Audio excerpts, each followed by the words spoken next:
A day after 2 people were shot and killed in a dorm room at Central Michigan University on Friday, the police charged the victim's son, a sophomore at the school, with murder. The son, James E. Davis Jr., 19, had been acting strangely the day before the shooting, Chief Bill Yeagley of the Central Michigan University Police Department said at a news conference on Saturday. He said the gun recovered at the scene was registered to Mr. Davis's slain father, James E. Davis Sr., a police officer. On Saturday afternoon, the university police said in a statement that Mr. Davis was in police custody at a hospital.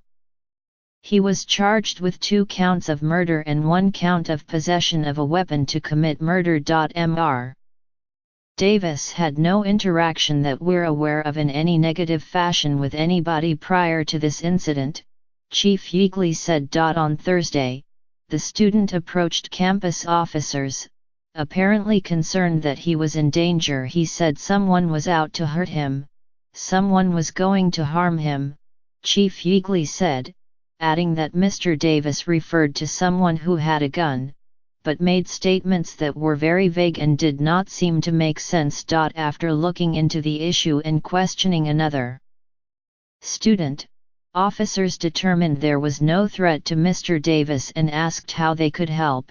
Chief Yeagley said. Spring break was just around the corner. He said, "I'm fine. I'm going home in the morning, so I'll be good," Chief Yeagley said. But a few hours later, officers encountered Mr. Davis with a number of suitcases and bags in a dorm hallway, and again he was speaking nonsensically, the chief said. The police statement said Mr. Davis made statements that he was under the influence of drugs.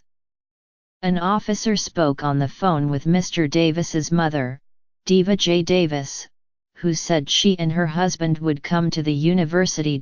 Officers helped Mr. Davis check into a hospital on Thursday night.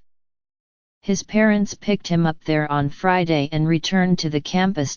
Chief Yeagley said Mr. Davis appeared to have been making trips back and forth to his parents' car to load his belongings on Friday morning when, according to an eyewitness and some video footage, Mr. Davis brought a gun from the parking lot to his 4th-floor dorm room, where the shooting occurred. The shooting set off a search for Mr. Davis that included more than 100 police officers, from several Michigan agencies and the Federal Bureau of Alcohol, Tobacco, Firearms, and Explosives.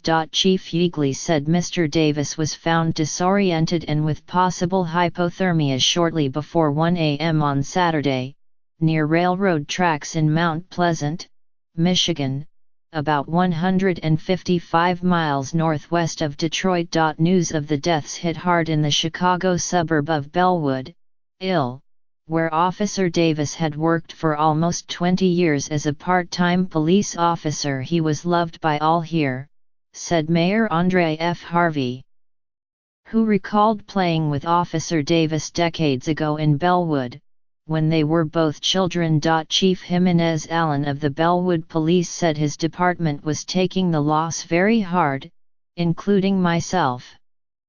"Our officers really took it to heart," Mr. Harvey said.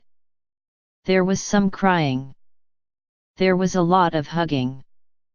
American Airlines on Saturday confirmed that Ms. Davis worked for the company as a flight attendant. "This is an extraordinarily difficult time for those who knew and loved Diva, and our hearts go out to her family and friends," Martha Thomas, a spokeswoman for the airline, said in a phone interview on Saturday. Coming about 2 weeks after a gunman killed 17 people at a high school in Parkland, FLA, the shooting on Friday rattled nerves at Central Michigan. Details were released slowly, and students were told to take shelter inside dorms and classrooms for hours. With Mr. Davis in custody, the danger that our community has experienced over the last 24 hours or so is now over, Chief Yeagley said on Saturday.